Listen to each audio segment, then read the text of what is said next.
वाहिगुरु जी का खालसा वाहिगुरु जी की फतेह। ग्रह तज बन खंड जाइए चुन खाइए कंदा, अजहों बिकार न छोड़ई पापी मन मंदा।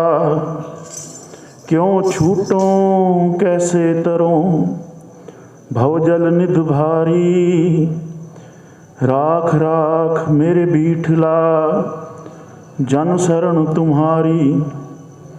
बिखे बिखे की बासना तजिए नह जाई, अनिक जतन कर राखिए फिर लपटाई। जरा जीवन जो बन गया किछ किया नानी का, एह जियरा निर्मोल को कौड़ी लगमी का। कहो कबीर मेरे माधवा तू सर्व व्यापी, तुम समसर नाही दयाल, तुम समसर नाही दयाल। मोहे समसर पापी जो हमरी विद होती मेरे सतगुरा। साबिध तुम हर जानो आपे, हम रुलते फिरते कोई बात ना पूछता। हम रुलते फिरते कोई बात ना पूछता। गुर सतगुर संग कीरे हम थापे, धन धन गुरु नानक जन केरा। जित मिलिए चूके सब सोग संतापे। आओ प्यारिओ लड़ीवार चलती विचार नाल जुड़ते हाँ। अज दा जो पावन सलोक है, जो उपजियो सो बिनस है, परों आज कै काल। नानक हर गुण गाए ले छाड़ सगल जंजाल। जो भी जीव पदार्थ इस संसार दे उपर उपजिया है, पैदा होया है, वो अज नहीं ते कल नष्ट जरूर हो जाना है। जो मेरे पातशाह जी ने एक शब्द कहा है, जो इस दे अंदर सर्वस्व आ गया है, सारा संसार आ गया है। अंडज जेरज उत्भुज सेतज, ये चारों आ गए हैं। इन्हां चार श्रेणियां तो वध ऐसा कोई जीव नहीं जो उत्पत होया है। पहली श्रेणी है अंडज, वो जीव जो अंडे तो पैदा होए हैं। जेरज, वो जीव जो रकत के बिंद के मेल नाल पैदा होए हैं। मनुख हैं, होर भी कई जानवर हैं जो रकत के बिंद के मेल नाल पैदा होंदे हैं, जन्म हुंदा है। सेतज, वो जीव हैं जो मैल पसीने नाल गंदगी विच प्रगट होए हैं, कीड़े हैं, किरम हैं, ये आउंदे हैं। उत्बुज हैं वो जो पानी ते मिट्टी दे मेल नाल पैदा होए हैं। सारे संसार दी बनस्पति इस दे अंदर आउंदी है। ये सारी दी सारी किरत मेरे पातशाह धन गुरु नानक साहब महाराज सच्चे पातशाह दी है। निता प्रति ये प्राचीन हो रही है, निता प्रति ये नवीन हो रही है। लोग मर रहे हैं, लोग जन्म ले रहे हैं, ये खेड चल रहा है। आवन जान एक खेल बनाया, आज्ञाकारी कीनी माया। ये मेरे पातशाह जी का खेड है। सतगुरु जी यही गल समझा रहे हैं। इन्हां चार श्रेणियां विचों इस समस्त संसार विच जो भी पैदा होया है, जो भी उपजिया है, वो नष्ट जरूर होएगा, वो जरूर नष्ट होएगा। तो फिर मनुख की करे? नानक हर गुण गाए ले छाड़ सगल जंजाल। अपने मन नू इस माया तो उपराम कर। हे नानक हरि दे गुण गा, रब दे गुण गा, ये जंजाल नू छड़ दे। जंजाल की है? धर्म दे विद्वानां ने जंजाल दा अर्थ कीता है हर ओ शै, हर ओ चीज़ जो रब दा नाम जपण विच बाधक है, जंजाल है। हर ओ चीज़ किसे नू समझ आया है, विचार बाधक है। मन विच मैल बहुत आ गई है, विचार बाधक है। मैल दा उपचार करन लई तीर्थां ते नहा रिहा है, तीर्थां ते नहा रिहा है, मिलना रब नू है। पर गुरु नानक पहली गल ही आख देंदे हन, सोचै सोच न होवई जे सोची लख वार। ਕਿਸੇ ਨੂੰ ਲੱਗਿਆ ਹੈ ਵਿਚਾਰ ਬਾਧਕ ਹੈ, ਉਸਨੇ ਮੌਨ ਧਾਰਨ ਕਰ ਲਿਆ ਹੈ, ਇੱਕ ਧੁਨ ਲਾ ਕੇ ਬਹਿ ਗਿਆ ਹੈ। ਗੁਰੂ ਨਾਨਕ ਇਹ ਵੀ ਰੱਦ ਕਰ ਦਿੰਦੇ ਹਨ, ਚੁੱਪੈ ਚੁੱਪ ਨਾ ਹੋਵੇ ਜੇ ਲਾਏ ਰਹਾ ਲਿਵਤਾਰ। ਇਸੇ ਪ੍ਰਕਾਰ ਕਿਸੇ ਨੂੰ ਲੱਗਿਆ ਹੈ ਪਰਿਵਾਰ ਬਾਧਕ ਹੈ, ਛੋੜ ਗਿਆ ਹੈ ਪਰਿਵਾਰ, ਸਿੱਧ ਹੋ ਗਿਆ ਹੈ, ਬੁੱਧ ਹੋ ਗਿਆ ਹੈ, ਸੰਨਿਆਸੀ ਹੋ ਗਿਆ ਹੈ। ਪਰ ਗੁਰੂ ਨਾਨਕ ਨੇ ਸਿੱਖ ਨੂੰ ਇਹ ਵਿਚਾਰ ਨਹੀਂ ਦਿੱਤਾ। ਜੰਮਿਆ ਹੈ ਰਾਜੇ ਦੇ ਘਰ, ਪਿਤਾ ਹੈ ਸ਼ਿਸ਼ੋਧਨ, ਪੁੱਤਰ ਦਾ ਨਾਮ ਹੈ ਸਿਧਾਰਥ। ਜੰਮਿਆ ਹੈ ਰਾਜੇ ਨੇ ਵਕਤ ਦੇ ਸੱਦੇ ਹਨ, ਜੋਤਸ਼ੀ ਵਕਤ ਦੇ ਸੰਤ ਸੱਦੇ ਹਨ। ਸੰਤ ਆਖਦੇ ਹਨ ਜਿਸ ਦਿਨ ਤੇਰਾ ਪੁੱਤਰ ਜੀਵਨ ਦੇ ਮਹਾਨ ਸੱਚ ਵੱਲ ਚੱਲ ਗਿਆ, ਪਤਾ ਲੱਗ ਗਿਆ ਕਿ ਮ੍ਰਿਤਿਉ ਸੱਚ ਹੈ, ਵਿਰਾਗੀ ਹੋ ਜਾਏਗਾ, ਵਿਰਾਗੀ ਹੋ ਜਾਏਗਾ। ਸਿਧਾਰਥ ਨੂੰ 29 ਸਾਲ ਤੱਕ ਪਿਤਾ ਨੇ ਰੱਖਿਆ ਹੈ ਸੰਸਾਰ ਤੋਂ ਦੂਰ, ਸੰਸਾਰ ਤੋਂ ਦੂਰ ਰੱਖਿਆ ਹੈ, ਮਹਿਲਾਂ ਵਿੱਚ ਹੀ ਰੱਖਿਆ ਹੈ। ਇਤਨੀ ਤੱਕ ਕਰੜਾਈ ਰੱਖੀ ਹੈ ਸੇਵਕਾਂ ਉੱਪਰ। ਆਖਦੇ ਹਨ ਇਸ ਨੂੰ ਕੋਈ ਕੋੜਾ ਫਲ ਵੀ ਨਹੀਂ ਦੇਣਾ, ਕੀ ਪਤਾ ਕੱਲ ਨੂੰ ਕੋੜਾ ਫਲ ਖਾ ਲਵੇ ਤੇ ਮਿੱਠੇ ਦੀ ਭਾਤ ਵੀ ਚੱਲ ਪਵੇ, ਇਹਨੂੰ ਕੋੜਾ ਫਲ ਵੀ ਨਹੀਂ ਦੇਣਾ। ਵਿਆਹ ਵੀ ਕਰਵਾਇਆ ਹੈ, ਇੱਕ ਬੱਚਾ ਵੀ ਹੈ, ਪਰ 29 ਸਾਲ ਬਾਅਦ ਪਿਤਾ ਅੱਜ ਆਲਸ ਹੋਇਆ ਹੈ। ਅੱਜ ਸਿਧਾਰਥ ਨਿਕਲਿਆ ਹੈ ਨਗਰ ਤੋਂ ਬਾਹਰ, ਪਿਤਾ ਨੂੰ ਆਲਸ ਹੈ, ਹੁਣ ਵਿਆਹਿਆ ਗਿਆ ਹੈ, ਹੁਣ ਕਿੱਥੇ ਜਾਣਾ ਹੈ। ਜੋ ਪੜ੍ਹਾਉਣ ਵਾਲੇ ਲੋਕ ਹਨ, ਜੋ ਮਾਸਟਰ ਰੱਖੇ ਹਨ, ਉਹਨਾਂ ਨੂੰ ਕਿਹਾ ਇਸ ਨੂੰ ਦਰਸ਼ਨ ਸ਼ਾਸਤਰ ਨਹੀਂ ਪੜ੍ਹਾਉਣਾ, ਇਸ ਨੂੰ ਸੰਨਿਆਸ ਦੀ ਗੱਲ ਨਹੀਂ ਸੁਣਾਉਣੀ, ਕੋਈ ਗੱਲ ਨਹੀਂ ਸੁਣਾਉਣੀ। ਅੱਜ ਨਿਕਲਿਆ ਹੈ ਬਾਹਰ, ਦੇਖਦਾ ਹੈ ਇੱਕ ਵ੍ਰਿੱਧ ਨੂੰ, ਪੁੱਛਦਾ ਹੈ ਇਹ ਕੌਣ ਹੈ, ਕਦੀ ਵ੍ਰਿੱਧ ਦੇਖਿਆ ਹੀ ਨਹੀਂ 29 ਸਾਲ ਵਿੱਚ। ਆਖਦੇ ਹਨ ਜੀ ਬੁਢੇਪਾ ਹੈ, ਇਹ ਮੈਨੂੰ ਵੀ ਆਏਗਾ, ਆਏਗਾ। ਦੇਖਦੇ ਹਨ ਬਿਮਾਰ ਨੂੰ, ਇਹ ਕੀ ਹੈ, ਮਨੁੱਖ ਤੜਪ ਰਿਹਾ ਹੈ, ਇਹ ਬਿਮਾਰ ਹੈ, ਇਹ ਬਿਮਾਰੀ ਮੈਨੂੰ ਵੀ ਆ ਸਕਦੀ ਹੈ, ਆ ਸਕਦੀ ਹੈ। ਜਿੱਥੇ ਸਵਾਸ ਦਾ ਨਿਯਮ ਟੁੱਟੇਗਾ ਬਿਮਾਰੀ ਆ ਸਕਦੀ ਹੈ। ਦੇਖਦੇ ਹਨ ਸ਼ਵ ਨੂੰ, ਪੁੱਛਦੇ ਹਨ ਇਹ ਕੀ ਹੈ, ਇਹ ਮਨੁੱਖ ਮਰ ਗਿਆ ਹੈ, ਇਹ ਮੌਤ ਮੈਨੂੰ ਵੀ ਆਵੇਗੀ, ਆਏਗੀ, ਇਹ ਮੌਤ ਵੀ ਆਏਗੀ, ਹਰ ਕਿਸੇ ਨੂੰ ਆਣੀ ਹੈ। ਉੱਥੋਂ ਰੱਥ ਤੋਂ ਉਤਰ ਗਏ ਹਨ, ਛੱਡ ਦਿੱਤਾ ਹੈ। ਉਸ ਨੂੰ ਲੱਭਣਾ ਹੈ, ਉਹ ਗਿਆਨ ਪਾਉਣਾ ਹੈ ਜੋ ਕਦੇ ਬਿਮਾਰ ਨਹੀਂ ਹੁੰਦਾ, ਜੋ ਕਦੇ ਬੁੱਢਾ ਨਹੀਂ ਹੁੰਦਾ, ਜਿਸ ਨੂੰ ਕਦੇ ਮੌਤ ਨਹੀਂ ਆਉਂਦੀ। ਚੱਲ ਪਏ ਹਨ, ਛੱਡ ਗਏ ਹਨ, ਛੱਡ ਗਏ ਹਨ ਆਪਣੀ ਜ਼ਿੰਮੇਵਾਰੀਆਂ, ਪਤਨੀ ਦੀ, ਪੁੱਤਰ ਦੀ, ਪਰਿਵਾਰ ਦੀ, ਸਭ ਨੂੰ ਛੱਡ ਗਏ ਹਨ। ਜਦੋਂ ਬੁੱਧ ਬਣੇ ਹਨ ਤਾਂ ਸੋਚਦੇ ਹਨ ਮਨ ਵਿੱਚ ਰਾਜਾ ਹੋਣ ਦਾ ਹਮ ਨਾ ਆਵੇ, ਰਾਜਾ ਹੋਣ ਦਾ ਅਹੰਕਾਰ ਨਾ ਆਵੇ, ਭਿਖਿਆ ਮੰਗਦੇ ਹਨ। ਪਰ ਗੁਰੂ ਨਾਨਕ ਨੂੰ ਸਵੀਕਾਰ ਨਹੀਂ। ਕਿਉਂ ਸਵੀਕਾਰ ਨਹੀਂ? ਕਿਉਂਕਿ ਵਿਰਾਗ ਅਤੇ ਗਿਆਨ ਇਹ ਧਰਮ ਦੇ ਪੈਰ ਹਨ। ਵਿਰਾਗ ਅਤੇ ਗਿਆਨ ਧਰਮ ਦੇ ਪੈਰ ਹਨ। ਜੇ ਮਨੁੱਖ ਮਹਾਨ ਵਿਰਾਗੀ ਹੋ ਗਿਆ ਹੈ, ਉਸ ਪਾਸ ਗਿਆਨ ਨਹੀਂ ਤਾਂ ਉਸ ਦਾ ਧਰਮ ਲੰਗੜਾ ਹੈ। ਜੇ ਮਨੁੱਖ ਮਹਾਨ ਗਿਆਨੀ ਹੋ ਗਿਆ ਹੈ, ਉਸ ਪਾਸ ਵਿਰਾਗ ਨਹੀਂ ਤਾਂ ਵੀ ਧਰਮ ਲੰਗੜਾ ਹੈ। ਇਹ ਦੋਨੋਂ ਪੈਰ ਚੱਲਣਗੇ ਤਾਂ ਧਰਮ ਯਾਤਰਾ ਕਰੇਗਾ, ਨਹੀਂ ਤਾਂ ਧਰਮ ਦੀ ਯਾਤਰਾ ਨਹੀਂ ਹੋ ਸਕਦੀ। ਬੁੱਧ ਵਿਰਾਗ ਧਾਰਨ ਕਰ ਲਿਆ ਹੈ, ਬੁੱਧ ਗਿਆਨ ਪ੍ਰਾਪਤ ਕਰ ਰਹੇ ਹਨ, ਪਰ ਜਗਤ ਤੋਂ ਉਪਰਾਮ ਹਨ, ਆਪਣੀ ਜ਼ਿੰਮੇਵਾਰੀਆਂ ਵੱਲ ਨਹੀਂ ਆਉਂਦੇ। ਗੁਰੂ ਨਾਨਕ ਨੇ ਇਸ ਲਈ ਸਿੱਖ ਨੂੰ ਸਭ ਤੋਂ ਪਹਿਲਾ ਨਿਯਮ ਦਿੱਤਾ ਹੈ, ਕਿਰਤ ਕਰਨੀ ਹੈ। ਜੋ ਕਿਰਤ ਕਰੇਗਾ ਉਹ ਭਿਖਾਰੀ ਨਹੀਂ ਬਣ ਸਕਦਾ, ਮੰਗਤਾ ਨਹੀਂ ਬਣ ਸਕਦਾ, ਉਹ ਕਿਰਤ ਹੀ ਕਰੇਗਾ। ਗੁਰੂ ਨਾਨਕ ਨੇ ਸਿੱਖ ਨੂੰ ਰੱਖਿਆ ਹੈ ਇਸ ਲਈ। ਕਿਰਤ ਹੀ ਵਿਚਾਰ ਦੇਗੀ। ਸੁਕਿਰਤ ਕਰੇਗਾ, ਮਨ ਵਿੱਚ ਚੰਗੇ ਵਿਚਾਰ ਆਣਗੇ, ਮਨ ਸਾਫ਼ ਹੋਏਗਾ। ਸੁਕਿਰਤ ਹੀ ਚੰਗੇ ਵਿਚਾਰ ਪੈਦਾ ਕਰੇਗੀ, ਮਨ ਨੂੰ ਸਾਫ਼ ਕਰੇਗੀ। ਇਹ ਸੁਕਿਰਤ ਹੀ ਮਨ ਨੂੰ ਰੱਬ ਦਾ ਘਰ ਬਣਾਏਗੀ। ਇਹ ਸੁਕਿਰਤ ਸਭ ਤੋਂ ਚੰਗੀ ਕਿਰਤ ਹੈ, ਹਰੀ ਦਾ ਨਾਮ ਜਪਣਾ ਸਭ ਤੋਂ ਚੰਗੀ ਕਿਰਤ ਹੈ। ਕਿਸੇ ਦੇ ਸਾਹਮਣੇ ਸਿੱਧ ਹੋਣਾ, ਸਿੱਧੀਆਂ ਵੀ ਰੋੜਾ ਪੈ ਜਾਂਦੀਆਂ ਹਨ, ਜੰਜਾਲ ਬਣ ਜਾਂਦੀਆਂ ਹਨ। ਧੰਨ ਭਗਤ ਕਬੀਰ ਸਾਹਿਬ ਜੀ, ਆਪ ਜੀ ਦਾ ਇੱਕ ਪੁੱਤਰ ਹੈ ਜਿਸ ਦਾ ਨਾਮ ਹੈ ਕਮਾਲ, ਪੁੱਤਰੀ ਹੈ ਕਮਾਲੀ।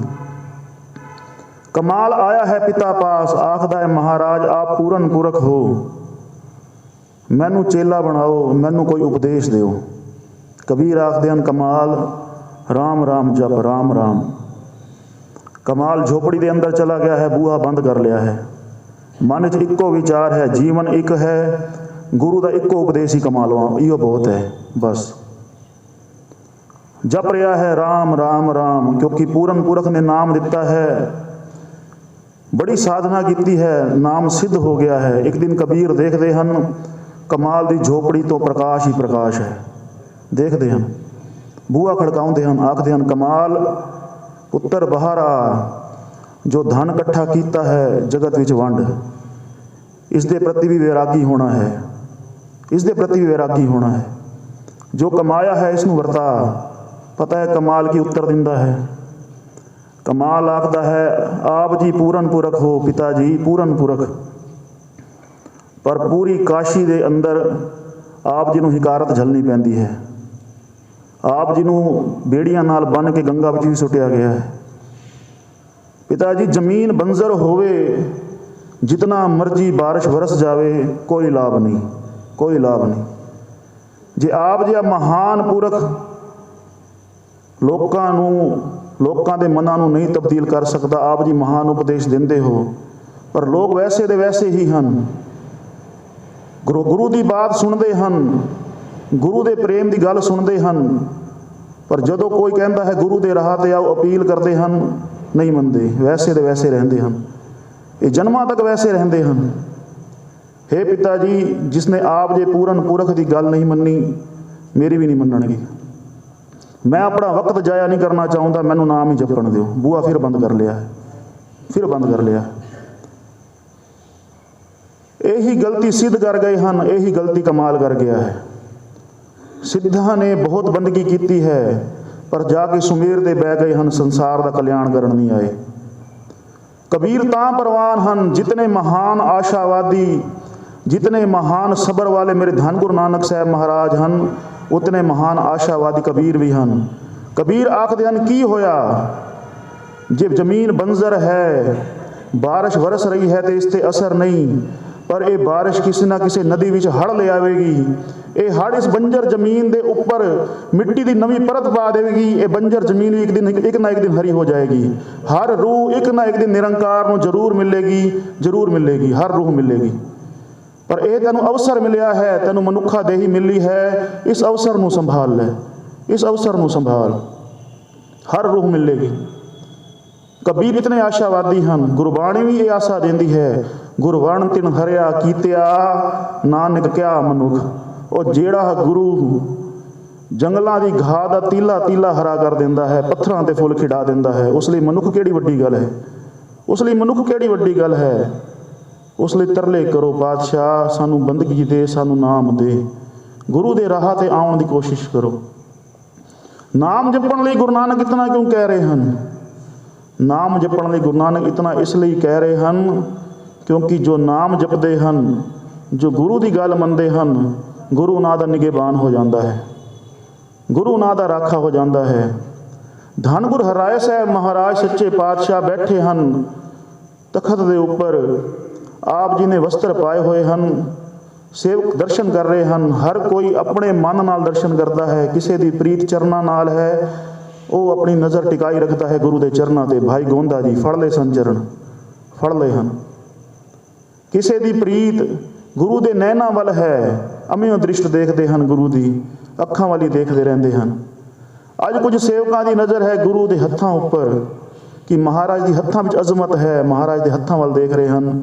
ਦੇਖਦੇ ਹਨ ਪਾਤਸ਼ਾਹ ਜੀ ਦੇ ਹੱਥਾਂ ਤੋਂ ਲਹੂ ਰਿਸ ਰਿਹਾ ਹੈ, ਖੂਨ ਆ ਗਿਆ ਹੈ, ਬੂੰਦਾਂ ਖੂਨ ਦੀਆਂ ਚਮਕ ਪਈਆਂ ਹਨ।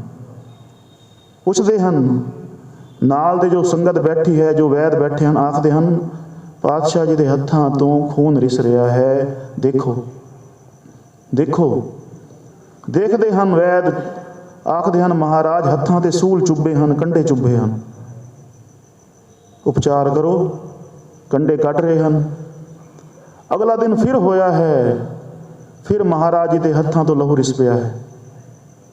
ਸੇਵਕ ਫਿਰ ਦੇਖਦੇ ਹਨ, ਵੈਦ ਫਿਰ ਦੇਖਦੇ ਹਨ, ਆਖਦੇ ਹਨ ਮਹਾਰਾਜ ਫਿਰ ਜਿਵੇਂ ਕੱਲ੍ਹ ਸੂਲ ਚੁੱਭੇ ਸੀ, ਅੱਜ ਵੀ ਸੂਲ ਹੀ ਹਨ, ਫਿਰ ਸੂਲ ਕੱਟਦੇ ਹਨ। ਅੱਜ ਤੀਜਾ ਦਿਨ ਹੋਇਆ ਹੈ। ਧੰਨ ਗੁਰੂ ਹਰਿਰਾਏ ਸਾਹਿਬ ਮਹਾਰਾਜ ਸੱਚੇ ਪਾਤਸ਼ਾਹ ਜੀ ਦੇ ਪੂਰੇ ਤਨ ਤੋਂ ਖੂਨ ਰਿਸਣ ਲੱਗ ਗਿਆ ਹੈ, ਪੂਰੇ ਤਨ ਤੇ ਕੰਡੇ ਆ ਗਏ ਹਨ। ਸੇਵਕ ਬੜੇ ਹੈਰਾਨ ਹਨ, ਪਾਤਸ਼ਾਹ ਇਹ ਕਿਸ ਦਾ ਦੁੱਖ ਆਪਣੇ ਉੱਪਰ ਲੈ ਰਿਹਾ ਹੈ? ਹੇ ਗੁਰੂ ਨਾਨਕ ਕਿਸ ਦੀ ਪੀੜ ਜਰ ਰਿਹਾ ਹੈ? ਹੇ ਮੇਰੇ ਪਾਤਸ਼ਾਹ ਸਾਰੇ ਤਨ ਤੋਂ ਲਹੂ ਰਿਸ ਰਿਹਾ ਹੈ। ਵੈਦ ਆਖਦੇ ਹਨ ਜੇ ਇਸੇ ਪ੍ਰਕਾਰ ਰੋਜ਼ ਕੰਡੇ ਲੱਗਦੇ ਰਹੇ, ਤਨ ਛੱਡਣਾ ਪਏਗਾ, ਤਨ ਵਿੱਚ ਜ਼ਹਿਰ ਪੈ ਜਾਏਗੀ। ਇਹ ਨਿਯਮ ਹੈ ਕੁਦਰਤ ਦਾ। ਹੇ ਪਾਤਸ਼ਾਹ ਦੱਸੋ ਕਿਸ ਦਾ ਦੁੱਖ ਲੈ ਰਹੇ ਹੋ? जो अत प्रेम करन वाले हन जार जार रो रहे हन। हे गुरु नानक दस किस दा दुख है। आखदे हन धन गुर हराए साहब महाराज साडा सेवक है एक गडरिया, सारा दिन जपदा है वाहे गुरु वाहे गुरु वाहे गुरु वाहे गुरु, सारा दिन जप रहा है। मैं उस दे पिछे दीवानिया वांग फिर रहा हाँ, मैं फिर रहा हाँ। उस दी बकरी ने दिता है मेमना, मेमना अनजान है, रोज़ कंडियां दी वाड़ विच वड़ जांदा है। वो वाहिगुरू जपदा जपदा दीवाना कंडियां विच हथ पा दिंदा है। वो जप रहा है वाहिगुरू, मैं उसनूं कंडे किवें लगण देवां, कंडे आप जरदा। अज मेमने नूं कड्ढण लग्या है, कंडियां दी वाड़ दे पूरा डिग पिया है, किवें लगण देवां कंडा। जो गुरु अपने सिख नूं कंडा नहीं लगण देंदा प्यारिओ, वो तुहानूं दुख किवें आउण देवेगा, किवें आउण देगा सानूं दुख, दसो। नाम जपदा है भाई मती दास, जे सिर ते आरा चल रहा है, उसदे मुख ते मुस्कुराहट है, तो आरे दी पीड़ कौन जर रहा है, कौन जड़ रहा है आरे दी पीड़। जे नाम जप रहा है भाई दयाला, उबल रहा है देगां विच, तां देगां दी उबाल कौन जर रहा है। जे नाम जप रहा है भाई सती दास, जल रहा है जिंदा, तो अग दा सेक कौन जर रहा है। जे नाम जप रहा है भाई मनी सिंह, तो बंद बंद कौन कटवा रहा है। ये गुरु नानक ही है प्यारिओ। नाम जपण नाल गुरु नानक निगेबान हो जाते हैं, गुरु नानक साडे हो जाते। विरागी हो जाना, जंजाल छड़ के भज जाना सिੱਖੀ नहीं, ये सिੱਖੀ नहीं। सिੱਖੀ है संसार विच रह के राजयोग कमाना, संसार विच रह के मन नूं उपराम करना, संसार विच रह के गुरु नानक दा जस करना मन नूं उपराम करके। धन गुरु हरगोबिंद साहब महाराज सच्चे पातशाह बैठे हन तखत दे उपर, मिलन आए हन बाबा श्री चंद जी, मिलन आए हन। आखदे हन हे धन गुरु हरगोबिंद साहब महाराज सच्चे पातशाह, मैं बिरध हो गया हाँ, मेरी सेवा दे लई अपना एक बालक पेश करो। आखदे हन धन गुरु हरगोबिंद साहब महाराज, असीं आप सेवा करते हाँ, असीं आप दे बालक हाँ। इतने निमाणे हन जिवें धन गुरु रामदास महाराज जी सच्चे पातशाह सन, इतने निमाणे गुरु नानक हन। आखदे हन नहीं, आप जी की पदवी उच्ची है, श्री चंद जी के वचन हैं, आप जी उच्चे हो, सानू कोई बालक दिओ, अपना पुत्र दिओ। आखदे हन सारे बालक आप जी दे हन, जिसनों चाहो चुन लो। बाबा गुरदित्ता जी नूं चुनदे हन भाई श्री चंद जी, क्यों बाबा गुरदित्ता जी का चेहरा मोहरा कद काठ हू बहू गुरु नानक साहब महाराज वर्गी है, हू बहू। जिवें गुरु नानक साहब महाराज सच्चे पातशाह के दर्शन श्री चंद जी ने कीते सन बाल अवस्था विच, हू बहू बाबा गुरदित्ता साहब जी की अवस्था, शरीर कद काठ नैन नक्श गुरु नानक साहब महाराज वर्गे हैं। आखदे हन श्री चंद जी यह बालक दे दिओ। श्री चंद जी का मन है इस बालक नूं टिक्का ला के उदासियां दा मुखी बनावांगा, इस बालक नूं टिक्का लाउणा है, उदासी मत का प्रचार वधेगा। मन की जानन वाले धन गुरु हरगोबिंद साहब महाराज सच्चे पातशाह की आखदे हन, बाबा जी बालक भावें लै जाओ पर उदासी नहीं रहेगा, ये विहंगम नहीं बनेगा, ये गृहस्थ है, ये गृहस्थ का ही पालन करेगा, ये गुरु नानक का सिख है, गुरु नानक के राह ते ही तुरेगा। श्री चंद जी आखदे हन मैं भटक गया सी, मैनूं गुरु नानक के राह का मार्ग मिल दे दिओ। टिक्का दिता है बाबा गुरदित्ता जी नूं, श्री चंद जी ने विहंगमता की जो है शर्त हटा दी है उदासियां तो। जे उदास होना है गृहस्थ विच भी उदास हो सकते हो, श्री चंद जी ने गुरमत मान ली है। ये मेरे पातशाह जी का नियम है, ये मेरे पातशाह जी दस रहे हैं कि भजना नहीं जिम्मेवारियां तो, भजना नहीं संसार तो, संसार के अंदर उपराम होना है। सिमरन करके मन में वो अवस्था लियानी है कि उपराम हो जावे मन। धन गुरु हराए साहब महाराज सच्चे पातशाह जी के एक सेवक हैं, जिन्हां दा नाम इतिहास विच आया है भाई काला दुल्लट जी। सारा दिन सिमरन, सारा दिन बंदगी, सारा दिन सेवा। धन गुरु हराए साहब महाराज बड़े प्रसन्न हैं आप जी के ऊपर, बड़े प्रसन्न हैं। धन गुरु हराए साहब महाराज सच्चे पातशाह जी पास जमीन है जो आप जी की जद्दी जमीन है, इसका हिसाब रखते हैं भाई बहलो। किसी पासे महाराज जी ने आप जी नूं कारज लाया तो वंडाई ते दिती है जमीन। मेरे पातशाह धन गुरु हराए साहब महाराज ने बड़े अनोखे नियम हैं, ਮੇਰੇ ਪਾਤਸ਼ਾਹ ਜੀ ਦੇ ਵੰਡਾਈ ਤੇ ਦਿੰਦੇ ਹਨ ਜ਼ਮੀਨ ਬੜੇ ਅਨੋਖੇ ਨਿਯਮਾਂ ਨਾਲ। ਇਤਨੇ ਦਾਤਾਰ ਹਨ। ਜ਼ਮੀਂਦਾਰ ਜ਼ਮੀਨ ਦਿੰਦੇ ਹਨ ਵਡਾਈ ਤੇ ਉਹਨਾਂ ਕਿਸਾਨਾਂ ਨੂੰ ਜਿਨ੍ਹਾਂ ਪਾਸ ਹਲ ਹੈ, ਜਿਨ੍ਹਾਂ ਪਾਸ ਬਲਦ ਹਨ। ਧੰਨ ਗੁਰੂ ਹਰਿਰਾਏ ਸਾਹਿਬ ਮਹਾਰਾਜ ਸੱਚੇ ਪਾਤਸ਼ਾਹ ਵੰਡਾਈ ਤੇ ਜ਼ਮੀਨ ਦਿੰਦੇ ਹਨ ਜੋ ਮਜ਼ਦੂਰੀ ਕਰਦੇ ਹਨ, ਜਿਨ੍ਹਾਂ ਪਾਸ ਕੁਛ ਵੀ ਨਹੀਂ, ਦਾਣੇ ਵੀ ਨਹੀਂ। ਉਹਨਾਂ ਨੂੰ ਬਲਦ ਵੀ ਦਿੰਦੇ ਹਨ, ਉਹਨਾਂ ਨੂੰ ਹਲ ਵੀ ਦਿੰਦੇ ਹਨ, ਖਾਦ ਵੀ ਦਿੰਦੇ ਹਨ, ਬੀਜ ਵੀ ਦਿੰਦੇ ਹਨ, ਪਾਣੀ ਦਾ ਇੰਤਜ਼ਾਮ ਵੀ ਦਿੰਦੇ ਹਨ ਤੇ ਸਾਲ ਬਾਅਦ ਅੱਧੀ ਫਸਲ ਵੀ ਦਿੰਦੇ ਹਨ। ਬਲਦ ਤੇ ਹਲ ਵੀ ਨਾਲ ਦੇ ਦਿੰਦੇ ਹਨ। ਇਤਨੇ ਦਇਆਲ ਹਨ, ਦੇ ਦਿੰਦੇ ਹਨ। ਜੋ 1 ਸਾਲ ਪਹਿਲੇ ਮਜ਼ਦੂਰ ਸੀ, ਅਗਲੇ ਸਾਲ ਜ਼ਮੀਂਦਾਰਾਂ ਦੇ ਸਾਹਮਣੇ ਜਾ ਕੇ ਬੈਠਦਾ ਹੈ, ਮੇਰੇ ਪਾਸ ਬਲਦ ਵੀ ਹੈ ਤੇ ਹਲ ਵੀ, ਜ਼ਮੀਨ ਸਾਨੂੰ ਵੰਡਾਈ ਦੇ ਦੇ। ਇਤਨਾ ਦਿਆਲ ਹਨ, ਇਤਨੇ ਦਿਆਲ ਹਨ, ਗਰੀਬੀਆਂ ਕੱਟ ਦਿੰਦੇ ਹਨ। ਅੱਜ ਹਿਸਾਬ ਕਰਨ ਲਈ ਭੇਜਿਆ ਹੈ ਭਾਈ ਕਾਲਾ ਦੁੱਲੜ ਜੀ ਨੂੰ ਕਿ ਜਾਓ ਵੰਡਾਈ ਦਾ ਹਿਸਾਬ ਕਰ ਲਿਆਓ। ਆਏ ਹਨ ਸਿਮਰਨ ਕਰਦੇ ਹੋਏ ਭਾਈ ਕਾਲਾ ਦੁੱਲੜ ਜੀ।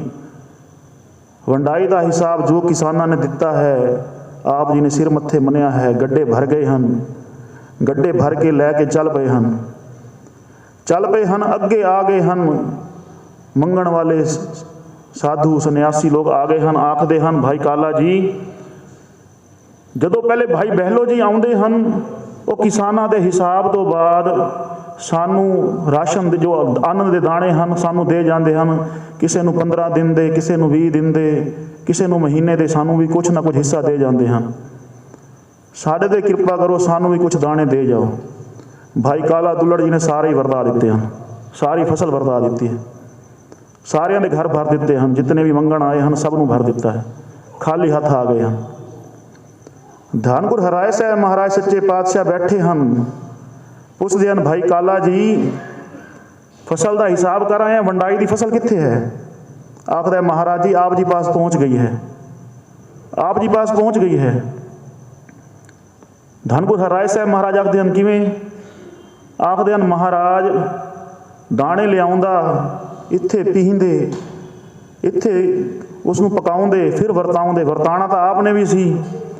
ਸਿੱਧਾਂ ਨੂੰ, ਸਾਧੂਆਂ ਨੂੰ 15-15 ਦਿਨ ਦਾ ਭਾਈ ਬਹਿਲੋ ਦੇ ਕੇ ਆਉਂਦੇ ਸੀ। ਮੈਂ 6-6 ਮਹੀਨੇ ਦਾ ਦੇ ਆਇਆ। ਉਹਨਾਂ ਨੂੰ 6 ਮਹੀਨੇ ਮੰਗਣ ਦੀ ਲੋੜ ਨਹੀਂ। ਮੈਂ ਕਿਹਾ ਅੰਨ ਛਕੋ ਤੇ ਨਾਮ ਜਪੋ, ਹੋਰ ਕੁਛ ਨਾ ਕਰੋ, ਮੰਗਤੇ ਨਾ ਬਣੋ, ਨਾਮ ਜਪੋ। ਜੋ 6 ਮਹੀਨੇ ਦਾ ਅੰਨ ਦੇ ਚੱਲੇ ਹਾਂ, ਨਾਮ ਜਪੋ। ਫਿਰ ਆਵਾਂਗੇ, ਫਿਰ 6 ਮਹੀਨੇ ਦਾ ਦੇ ਜਾਵਾਂਗੇ। ਨਾਮ ਜਪਦੇ ਰਹੋ, ਸਿਰਫ ਇਹ ਕਿਰਤ ਕਰੋ। ਧੰਨ ਗੁਰੂ ਹਰਿਰਾਏ ਸਾਹਿਬ ਮਹਾਰਾਜ ਸੱਚੇ ਪਾਤਸ਼ਾਹ ਇਤਨੇ ਖੁਸ਼ ਹੋਏ, ਇਤਨੇ ਖੁਸ਼ ਹੋਏ। ਆਖਦੇ ਹਨ ਭਾਈ ਕਾਲਾ ਜੀ ਕੱਚੇ ਦਾਣਿਆਂ ਨਾਲ ਮਨ ਪੱਕੇ ਕਰ ਆਇਆ ਹੈ। ਜੋ ਤੇਰਾ ਨਾਮ ਜਪੇਗਾ, ਜੋ ਤੇਰੀ ਗੱਲ ਮੰਨੇਗਾ, ਗੁਰਸਿੱਖੀ ਵਿੱਚ ਕੱਚਾ ਹੋਏਗਾ, ਮੈਂ ਪੱਕਾ ਕਰ ਦਿਆਂਗਾ, ਮੈਂ ਪੱਕਾ ਕਰ ਦਿਆਂਗਾ। ਇਤਨੇ ਦਇਆਲ ਹਨ ਮੇਰੇ ਪਾਤਸ਼ਾਹ, ਇਤਨੇ ਦਇਆਲ ਹਨ। ਜੋ ਨਾਮ ਜਪਦੇ ਹਨ ਉਸ ਨੂੰ ਦਾਤਾਰ ਬਣਾ ਦਿੰਦੇ ਹਨ, ਜੋ ਨਾਮ ਜਪਦੇ ਹਨ ਉਸ ਨੂੰ ਨਿਰੰਕਾਰ ਬਣਾ ਦਿੰਦੇ ਹਨ। ਸੱਚੇ ਪਾਤਸ਼ਾਹ ਜੀ ਆਖ ਰਹੇ ਹਨ ਮਨ ਨੂੰ ਉਪਰਾਮ ਕਰ, ਮਨ ਨੂੰ ਇਹਨਾਂ ਜੰਜਾਲਾਂ ਤੋਂ ਬਾਹਰ ਕੱਢ। ਹਰੀ ਦਾ ਨਾਮ ਜਪ, ਇਹੀ ਤੇਰਾ ਸਹਾਈ ਹੈ, ਇਹੀ ਤੇਰੇ ਕੰਮ ਆਏਗਾ। ਇਤਨੀ ਸੇਵਾ ਪ੍ਰਵਾਨ। ਧੰਨ ਗੁਰੂ ਗ੍ਰੰਥ ਸਾਹਿਬ ਮਹਾਰਾਜ ਸੱਚੇ ਪਾਤਸ਼ਾਹ ਜੀ ਰਹਿਮਤ ਸਭਨਾਂ ਉੱਪਰ ਬਣੀ ਰਵੇ। ਗੁਰਸਿੱਖੀ ਦੇ ਕਿਣਕੇ ਸਾਡੇ ਜੀਵਨ ਵਿੱਚ ਵੀ ਆਉਣ, ਭੁੱਲ ਚੁੱਕ ਦੀ ਖਿਮਾ ਦੇਹੋ ਅਸੀਸ। ਵਾਹਿਗੁਰੂ ਜੀ ਕਾ ਖਾਲਸਾ, ਵਾਹਿਗੁਰੂ ਜੀ ਕੀ ਫਤਿਹ।